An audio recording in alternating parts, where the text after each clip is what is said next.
কিংবা এর এই রোগটা আছে, হয়তো ওর ওই রোগটা নাই। অর্থাৎ কোথাও না কোথাও বলেন তো পার্থক্য থাকে কি থাকে না?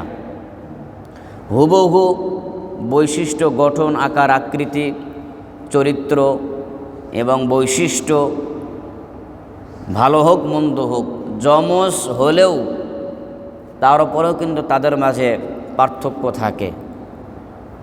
কথা বলেন ঠিক আছে কি না? পার্থক্য থাকে কি থাকে না? পার্থক্য থাকে। তো আল্লাহ রাব্বুল আলামিন বলেন, আমি এই পৃথিবীর মাঝে মানব সৃষ্টি করেছি পার্থক্য করে। এখন পার্থক্য করে কেন আল্লাহ তাআলা সৃষ্টি করেছেন? পার্থক্য করে সৃষ্টি করেছেন এই কারণে, পৃথিবীর ব্যালেন্সকে, ভারসাম্যকে ঠিক রাখার জন্য।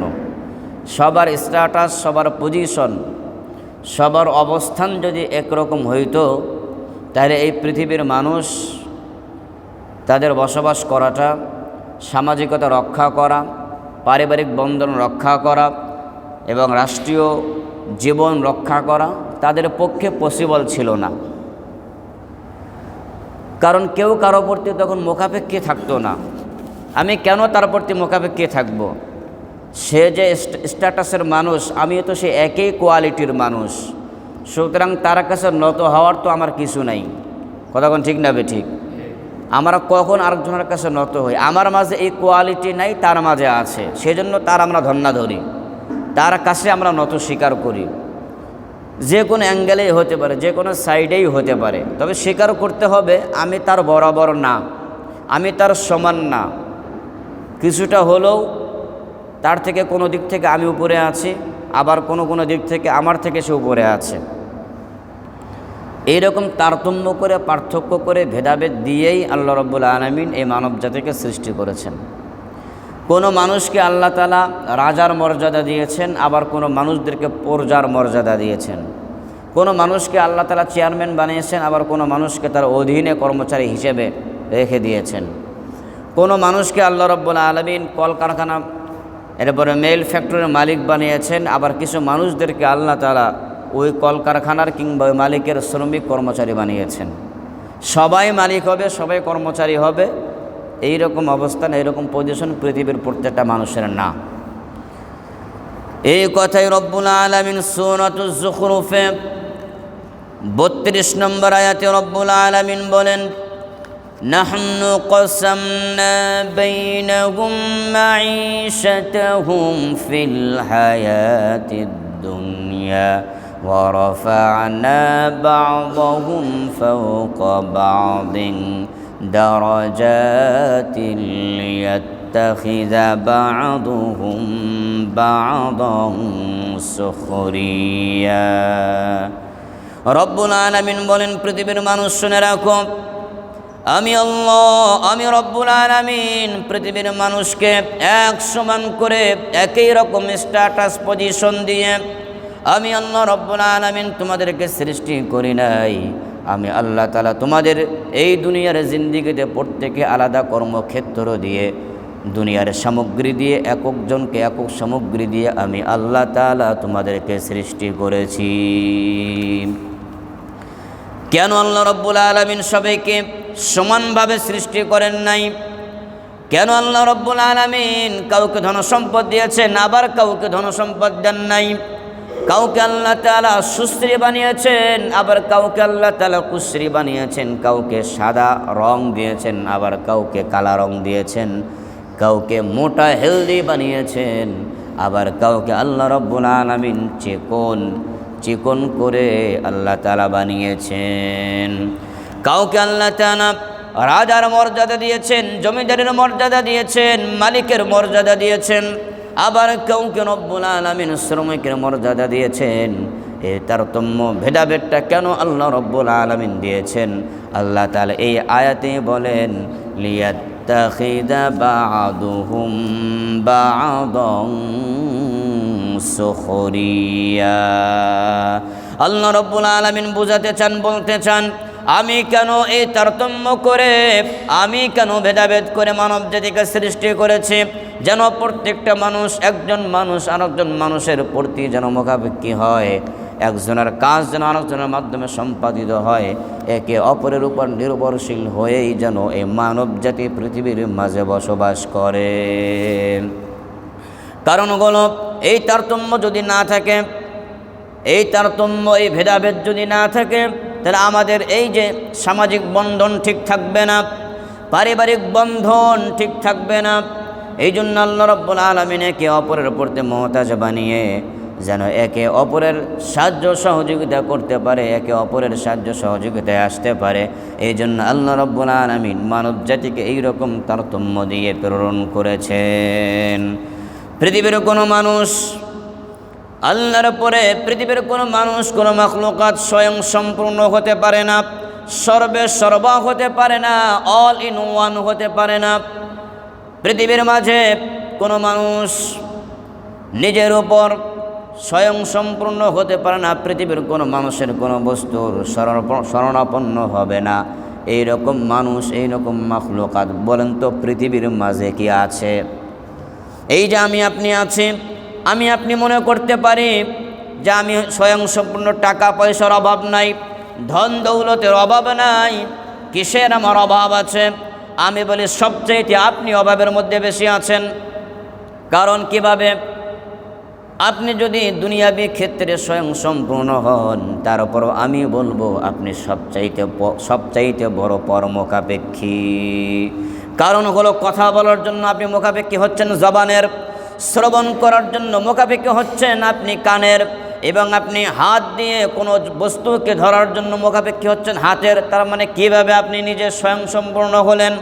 চলার জন্য আপনার দরকার হচ্ছে, মুখাপেক্ষী হচ্ছে পায়ের, পা যদি না থাকে হাঁটতে পারবেন না। এরপরে আপনার যদি ব্রেন যদি না থাকে কোনো কিছু বুঝতে পারবেন না। বোঝা গেল পৃথিবীর মাঝে কোনো মানুষ স্বয়ং সম্পূর্ণ হতে পারে না। একমাত্র স্বয়ং সম্পূর্ণ যিনি, আওয়াজ দিয়ে বলেন তো তিনি কে?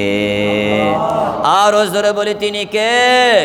সে আল্লাহ রাব্বুল আলামিন সূরাতুল ইখলাসে বলেন, সবাই আমার সাথে বলেন, কুল হুয়াল্লাহু আহাদ আল্লাহুস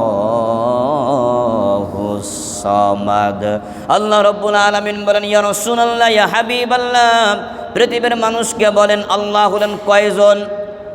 বলেন তো কয়জন? আর জোরে বলেন আল্লাহ কয়জন? আল্লাহ হলেন একজন, লা শারীকা লা, লা জিদ্দা লাহু ওয়ালা নিদ্দা লা ওয়ালা হাদ্দা লা ওয়ালা মিসলা লাহু ওয়ালা মাসিলা লা। আল্লাহ তাআলার কোনো শরীক নাই, আল্লাহর কোনো অংশীদার নাই, এমনকি আল্লাহর সমকক্ষ পৃথিবীর মাঝে কোনো মানুষ কিংবা বস্তু নাই। সেই আল্লাহ রাব্বুল আলামিন বলেন, পৃথিবীর প্রত্যেকটা মানুষ হলো মুখাপেক্ষী, পর নির্ভরশীল। সে আত্মনির্ভরশীল না, সে পর নির্ভরশীল। আল্লাহ তাআলা বলেন, একমাত্র পর নির্ভরশীল যিনি না, তিনি হলেন আল্লাহ। আল্লাহ বলেন আল্লাহুস সামাদ, আমি আল্লাহ হলাম অমুখাপেক্ষী। আর পৃথিবীর প্রত্যেকটা মানুষেই সমাদ তথা আল্লাহ তাআলার মুখাপেক্ষী। সমাদ কাকে বলা হয়? আল মুস্তাগনি আন কুল্লি শাই, যিনি হলেন প্রত্যেকটা বস্তু থেকে যিনি বিনিয়াস, অমুখাপেক্ষী। আসমান সৃষ্টি করার পেছনে আপনাকে বলেন নাই যে ভাই এই যে আসমান সৃষ্টি করতেছি, একটু হাত দিয়ে টেক লাগাও, কিংবা একটু মাথা দিয়ে একটু টেক লাগিয়ে ধরো, আমি আসমানটা একটু সৃষ্টি করি। এইরকম কাউকে কি বলছে? কোনো ইঞ্জিনিয়ার, কোনো প্রকৌশলীকে বলছে জমিনটা সৃষ্টি করব, কিভাবে কতটুকু করা যায়, কোন জায়গায় কিভাবে বানানো যায়? কোনো পৃথিবীর কোনো প্রকৌশলী কিংবা কোনো ফেরেশতা মণ্ডলী নবী রাসূলদেরকে শরণাপন্ন আল্লাহ তাআলা হয়েছেন? তাহলে একমাত্র অমুখাপেক্ষী যিনি, বলেন তো তিনি কে? আল্লাহুস সামাদ। আল্লাহ হলেন প্রত্যেকটা বস্তু থেকে তিনি অমুখাপেক্ষী, আর পৃথিবীর প্রত্যেকটা মানুষ মুখাপেক্ষী। মানুষ তার বৈশিষ্ট্য কি? আল মুহতাজ ইলা কুল্লি শাই। মানুষ হলো প্রত্যেকটা বস্তুর প্রতি মুখাপেক্ষী, প্রত্যেকটা বস্তুই অন্য বস্তুর প্রতি মুখাপেক্ষী। কোনো মানুষ আল মুস্তাকিল বিনাফসি, স্বয়ং সম্পূর্ণ, সেলফ ডিপেন্ডেন্ট না, সে অন্যের উপর সে নির্ভরশীল। কথা বুঝতে পারছেন? কারো মর্যাদা সমান না, বরাবর না, সবাই সর্বাধিক থেকে একই রকম না, অবশ্যই ভেদাভেদ পার্থক্য আছে। কথা বুঝতে পারছেন?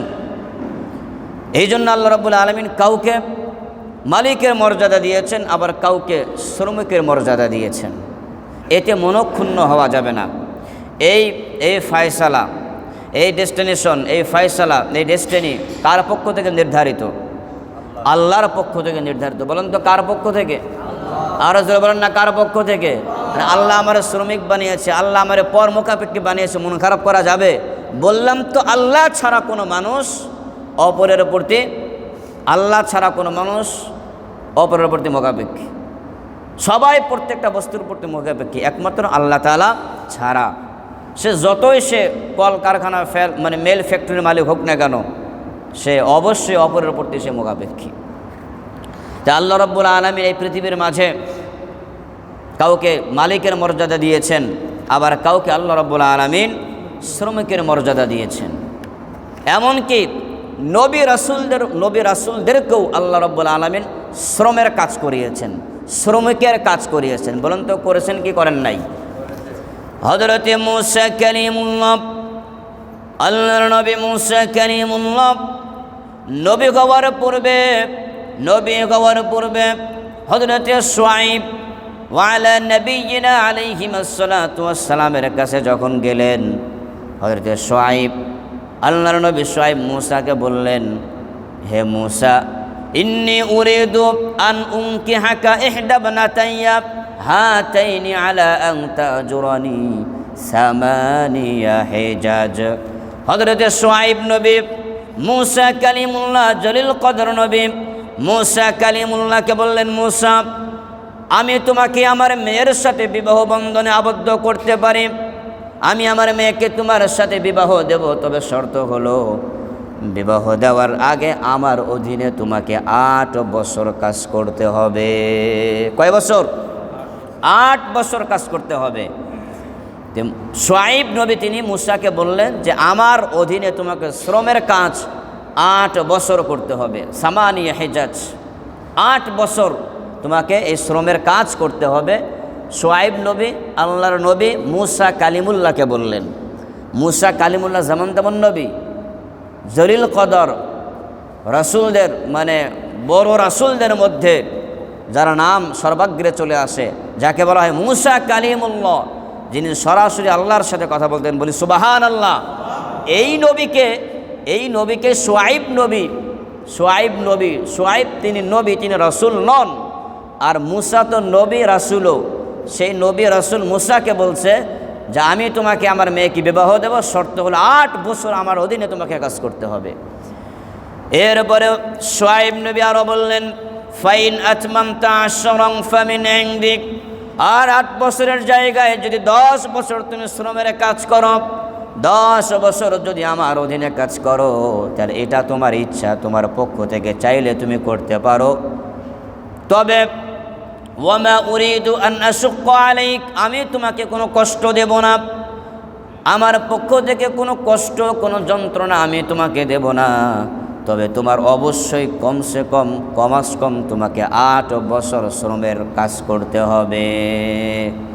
আমি তোমাকে বিবাহ দেব, তবে শর্ত হলো তোমাকে শ্রমের কাজ করতে হবে। কয় বছর? জোরে বলেন না, কয় বছর? 8 বছর কাজ করতে হবে। আবার একটা ইচ্ছা দিয়ে দিয়েছে যে যদি পারো, যদি তোমার ভালো লাগে, তাহলে পারলে আরও 2 বছর বাড়িয়ে 10 বছর পূর্ণ করতে পারো। 10 বছর তুমি আমার অধীনে শ্রমের কাজ করবে, ছাগল চড়াবে, আমার যে মেষপালগুলো আছে, ছাগল আছে, যা কিছু আছে আর কি, এই কাজগুলো তুমি করবা। কথা বুঝতে পারছেন?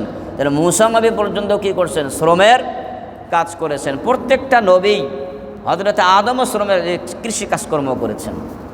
তো নবী রাসূলুল্লাহ পর্যন্ত কি করেছেন? শ্রমের কাজ করেছেন। এরপর আবু হুরায়রা বলে, ইয়া রাসূলুল্লাহ, ইয়া হাবিবাল্লাহ, আপনি কি শ্রমের কাজ করিয়েছেন? বিশ্ব নবী বললেন, মা বাআসাল্লাহু নাবিয়ান ইল্লা রাআল গনাম, এই পৃথিবীর মাঝে আল্লাহ রাব্বুল আলামিন এমন কোন নবী পাঠান নাই যেই নবীর মাধ্যমে আল্লাহ রাব্বুল আলামিন ছাগল চরান নাই। সাহাবায়ে কেরাম জিজ্ঞাসা করলেন, ইয়া রাসূলুল্লাহ, ইয়া হাবিবাল্লাহ, ফাকালা আসহাবুহু, সাহাবায়ে কেরাম বললেন, আনতা ইয়া রাসূলুল্লাহ, আপনিও কি ছাগল চড়িয়েছেন, আপনিও কি মেষপাল চড়িয়েছেন? বিশ্ব নবী রাহমাতুল লিল আলামিন তখন বললেন, নাম, হ্যাঁ, আমিও ছাগল চড়িয়েছি। কুনতু আরআহা আলা করারিত লি আহলি মক্কা, আমিও মক্কার মানুষদের দিরহাম দিনারের বিনিময়ে আমি রাসূল মক্কার মানুষদের ছাগল আমি চড়িয়েছি। তার মানে শ্রম নবী রাসূলুল্লাহ পর্যন্ত কি করেছেন। কথা বুঝতে পারছেন? এখন বুঝতে পারলাম যে শ্রম দেওয়া, কাজ করা, শ্রমিক হওয়া, কাজ করা, যে শ্রম দেয় তাকে কি বলা হয়? শ্রমিক বলা হয়, তাই না? যিনি শ্রম দিচ্ছেন তাকে কি বলা হয়? শ্রমিক বলা হয়। তাহলে শ্রমিক হওয়াটা এটা দোষণীয় না, বরঞ্চ প্রশংসনীয়। এটা নবীদের কাজ। এটা হলো মানে বলা যায় যে সুনানুল আম্বিয়া ওয়ার রসুল, সমস্ত নবী রাসূলদের সুন্নাহ, শ্রম দেওয়া, শ্রমিক সাজা, কাজ করা, এর মধ্যে মানে অসম্মান বোধ নাই, বরঞ্চ এর মধ্যেই আত্মসম্মান বোধ নিহিত আছে। কথা বুঝতে পারছেন? তার মানে কাজ করা, নিজের জীবিকার তাগিদে হালাল কাজ, হালালভাবে জীবিকা নির্বাহ করা, কাজকর্ম করা, চাকরি বাকরি করা, ব্যবসা বাণিজ্য করা, এটা কি দোষণীয় না প্রশংসনীয়? অন্যের অধীনে কাজ করা, অন্যের ছাগল চড়ানো, গরু চড়ানো, কিংবা অন্যের কলকারখানা, মেল ফ্যাক্টরিতে, দোকানে, এরপরে অফিস আদালতে, গার্মেন্টসে শ্রমিক হিসেবে কাজ করাটা এটা অসম্মান বোধের না, বরঞ্চ এটা সম্মান বোধের, এটা সম্মানের। বরঞ্চ যারা কাজকর্ম করে না, যারা অলস, যারা অকর্মণ্য, এরাই বরঞ্চ সবচাইতে বেশি লাঞ্ছিত, সবচাইতে বেশি অপমানিত। মা বাবার কাছে তারা অপমানিত, সন্তানদের কাছে, পরিবারের কাছে, এমনকি সামাজিকভাবেও তারা হায় প্রতিপন্ন। কথা বলেন ঠিক না ঠিক? তার মানে হালাল আমি যে কাজটাই করি সেটা আমাকে কায়মনে মেনে নিতে হবে। এখন আমাদের অধীনে আল্লাহ তারা যাদেরকে দিয়েছেন, আল্লাহ আমারে ধনসম্পদ দিয়েছেন, আল্লাহ আমারে কলকারখানার মালিক বানিয়েছেন, আল্লাহ আমাকে অফিস আদালতের মালিক বানিয়েছেন, আমার অধীনে আল্লাহ তাআলা কিছু মানুষকে দিয়েছেন যা আমার অধীনে যাদের জীবিকা নির্বাহ হয়। এখন আমি মালিকানার আসনে বসে তাদের সাথে আমার বিহেভিয়ারটা কেমন হবে, আচরণ বিধিটা কেমন হবে? আমি মালিকানার আসনে বসে আমি কি তাদের উপর কর্তৃত্ব, নেতৃত্ব, জুলুম, দাসের মতো, গোলামের মতো আমি কি তাদের সাথে আচরণ করতে পারবো? আচরণ করা যাবে না। আচরণ বিধিটা কেমন হবে সেই ফর্মুলা আল্লাহ রাসূল সাল্লাল্লাহু আলাইহি ওয়াসাল্লাম তিনি বলেছেন। হযরত আবু যর রাদিয়াল্লাহু তাআলা আনহু হতে বর্ণিত, বিশ্বনবী রাসূলুল্লাহ সাল্লাল্লাহু আলাইহি ওয়াসাল্লাম বলেন, ইখওয়ানুকুম জাআলাহুমুল্লাহু ফিতয়াতান তাহতা আইদিকুম ফামান কানা আখুহু তাহতা ইয়াদিহি ফালইউতইমহু মিন তুআমিহি ওয়ালইউলবিসহু মিন লিবাসিহি ওয়ালা ইউকাল্লিফুহু মা ইয়াগলিবুহু ফাইন কাল্লাফাহু মা ইয়াগলিবুহু ফালইউইনহু।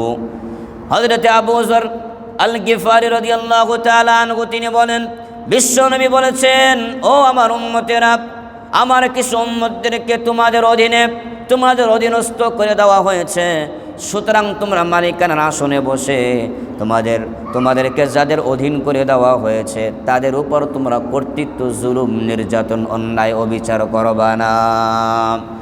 আল্লাহ রাসূল বলেন, তাদের সাথে তোমাদের আচরণ বিধিটা কেমন হবে তাও আল্লাহ রাসূল শিখিয়ে দিয়েছেন।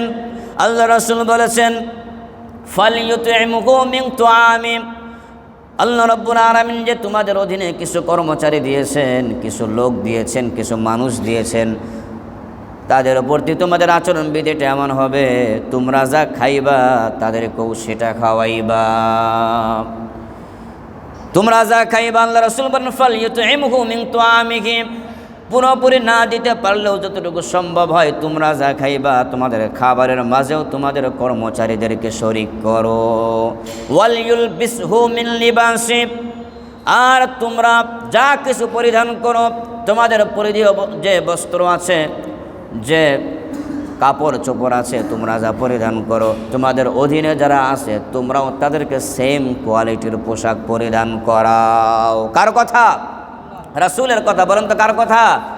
আল্লাহ রাসূল ওয়ালা ইউকাল্লিফ মা ইয়াগলিবুহু। এমন কোনো কাজ তুমি মালিকের আসনে বসে, তুমি তোমার কর্তৃত্বের আসনে বসে তোমার অধীনে যারা কাজ করে দাসের মতো, গোলামের মতো তাদের সাথে আচরণ বিধিটা করবা, এই রাইট তোমার নাই, অধিকার তোমার নাই।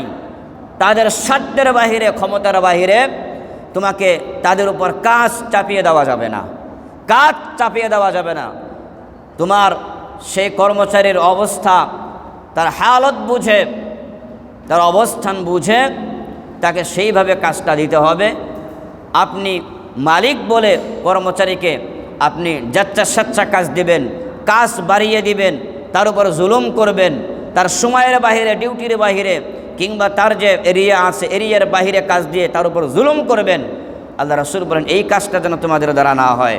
আল্লাহ রাসূল আরও বলেন, যদি এইরকম কোনো কাজ কথার কথা দিতেই হয়, ফাইন কাল্লাফাহু, যদি এইরকম কোনো কাজ দিতেই হয়, মা ইয়াগলিবহু, যেই কাজটা সমাধান করা তার সাধ্যের বাহিরে হয়ে যায়, আল্লাহ রাসূল বলেন ফাল ইউইনহু, মালিক নিজেই যেন সে কর্মচারীর কাজে সহায়তা করে। বলেন না সুবহানাল্লাহ। তাহলে শ্রমিকের মর্যাদা, যত লেবার পার্টি আছে, লেবার পার্টির নেতারা খেতারা আছে, বা এরকম যারা মানবাধিকার সংস্থার ধ্বজাধারী যারা আছে, তারা পৃথিবীর মানুষকে এইরকম মান মর্যাদা দিতে পারে নাই। আর আমাদের রাসূল ১,৫০০ বছর আগে শ্রমিকের মর্যাদা দিয়ে গেছেন। বলেন না সুবহানাল্লাহ।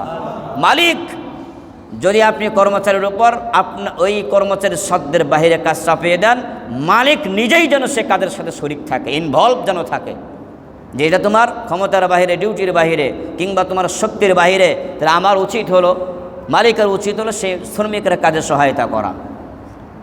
এই ফর্মুলা, এই নীতিমালা আল্লাহ রাসূল শিখিয়ে দিয়ে গিয়েছেন। সেই জন্য এই যে এপ্রিল মাস চলছে, আজকে কত তারিখ বলেন? কাছে কত তারিখ? 25 তারিখ। সামনে আমাদের বৃহস্পতিবার 1 মে, মানে আগামী 1 মে বৃহস্পতিবার শ্রমিক দিবস, যাকে বলা হয় লিবার ডে, ইন্টারন্যাশনাল ওয়ার্কার্স ডে বলা হয়। কথা বুঝতে পারছেন যে আমরা এই যে 1 মে শ্রমিক দিবসের শ্রমিকদের আমরা অধিকারের কথা বলি, কিন্তু কতটা মানুষ, কতটা সংস্থা এই শ্রমিকদের মান মর্যাদা দিতে পেরেছে?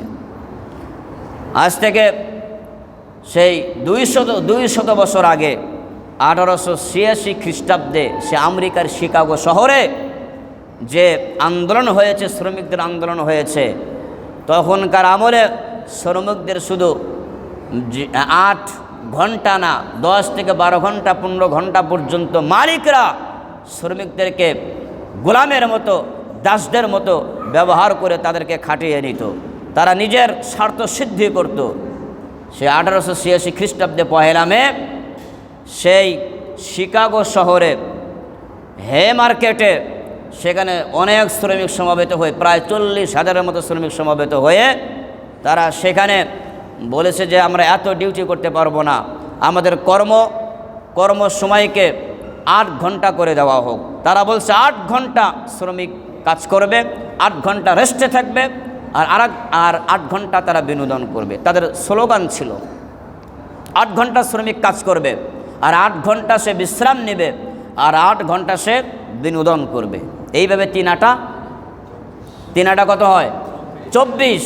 তাহলে আমরা যারা আমাদের অধীনে আল্লাহ রাব্বুল আলামিন যে আমাদের কর্মচারী দিয়েছেন, গরিব লোক দিয়েছেন, এটা দোষণীয় না।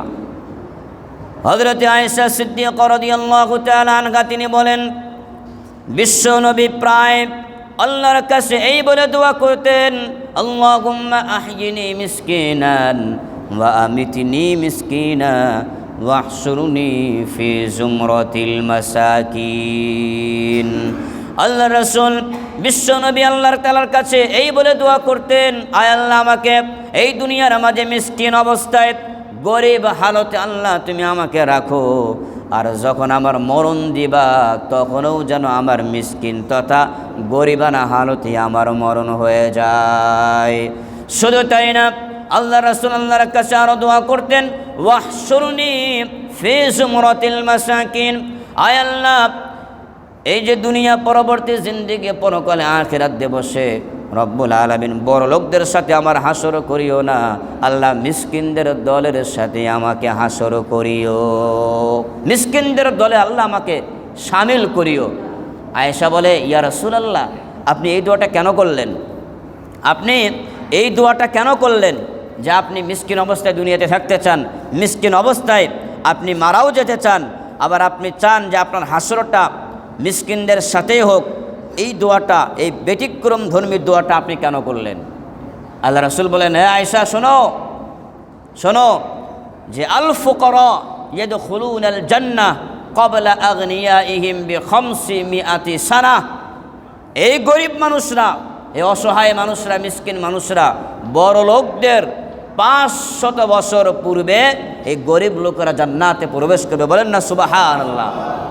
আবার যে হাদিসটা আগে বললাম সেখানে আল্লাহ রাসূল বি40 খরিফা, বিশাল বড় ব্যবধানে গরিব লোকেরা ধনী লোকদের তুলনায় আল্লাহর জান্নাতে আগে দাখিল হবে, এরপরে বিশাল বড় ব্যবধানের পরে বড় লোকরা তার পরে জান্নাতে, যদি ফয়সালা হয় জান্নাতে যাবে, কিন্তু সরাসরি গরিব লোকদের আগে বড় লোকরা জান্নাতে যেতে পারবে না, কারণ তাদের ধন দৌলত বেশি ছিল, টাকা পয়সা বেশি ছিল, এই জন্য ওদের হিসাবও বেশি। আর গরিব লোকরা কী দিয়ে ভাত খাইছেন, পন্তা ভাত শেষ, এক কথায় ফিনিশ। আর বড় লোক হলে বলবে চাটনি খাইছি, গরু, এটা সেটা, হাবি যাবি, কত ধরনের তাকে কথা সেখানে বলতে হয়। কিন্তু বড় লোকদের এক কথায় একটা তরকারি, একটা আইটেম, আলু ভর্তা দিয়ে ভাত খেয়েছি।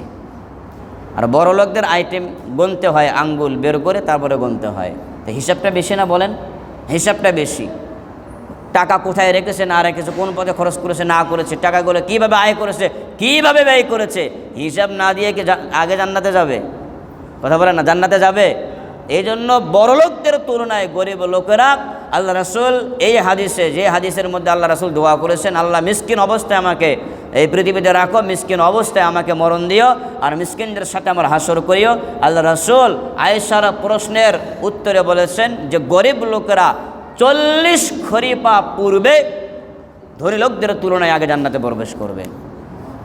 এরপরে আয়েশাকে বলেন, আয়েশা, যদি কোনো মিসকিন তোমার কাছে হাত পাতে তুমি তাকে ফিরিয়ে দিও না, ওয়ালাউ বিশিক্কি তামরা, প্রয়োজনে একটা খেজুরের অংশ দিয়েও তাকে সহায়তা করো। আর মিসকিনদেরকে আপন করে নিও, কারণ তুমি যদি মিসকিনদেরকে আপন করে নাও আল্লাহ তোমাকে আপন করে নিবে। বলেন না সুবহানাল্লাহ। আল্লাহ রাসূল আরও বলেন যে আপনি বড় লোক আছেন, আপনার পাশের প্রতিবেশী না খেয়ে আছে, আর আপনি মানে গরু মুরগি দিয়ে আপনি তৃপ্তি সহকারে আপনি ভাত খাইলেন, আর আপনার প্রতিবেশী না খেয়ে আছে, আল্লাহ বলেন আপনি এখনও পরিকৃত মুমিন হতে পারেন নাই। আল্লাহ রাসূল বলেন ওই ব্যক্তি কখনো পরিকৃত মুমিন না যে পরিতৃপ্ত সহকারে খাইলো, আল্লাযী ইয়াশবা, পরিতৃপ্ত সহকারে খাইলো, আর কর্মচারীরা ভুক্ত অবস্থায় থাকলো, ক্ষুধার্ত অবস্থায় থাকলো। আল্লাহ রাসূল বলেন সেই ব্যক্তি কখনো পরিকৃত মুমিন হতে পারে না। এই জন্য শ্রমিকদের মূল্যায়ন করতে হবে। আল্লাহ রাসূল বলেন যে শ্রমিকের শ্রম, তারা যে শ্রম দিচ্ছে সেই শ্রমিকের ঘাম শুকানোর আগেই শ্রমিকদের ন্যায্য পাওনা মূল্য তোমরা পরিশোধ করে দাও। আর আমরা টালবাহানা করি, মালিকের আসনে বসে আমরা শ্রমিকদের সাথে মানে যেমন তেমন ব্যবহার করি, আল্লাহ রাসূল নিষেধ করে দিয়েছেন। কারণ ওই টাকাটা দিয়ে তো তার সংসার চলবে। আপনার তো টাকা পয়সার অভাব নাই, সব কিছু আপনার চলে, মার্কেট চলে, আপনার মেয়ের বার্থডে, আপনার অ্যানিভার্সারি ডে চলে, আপনার ম্যারেজ ডে চলে, কত অঢেল টাকা পয়সা সেখানে খরচ করেন। আর গরিবের শ্রমিকের 200 টাকা দিতে গিয়ে 10 বার পেছনের দিকে তাকায়। এরকম মানুষ বলেন তো আছে কি নাই? এত আনন্দ উল্লাস ফুর্তি করার পেছনে লাখ লাখ টাকা সে খরচ করে ফেলতেছে, আর গরিব তার ন্যায্য পাওনা বুঝিয়ে দিবে 1000 বার সে গরিব লোকটাকে ঘুরানোর পরে টাকা পরিশোধ করে। সে যে জুতা কিনেছে জুতার তলা ক্ষয় হয়, তারপরে 200 টাকা পায়।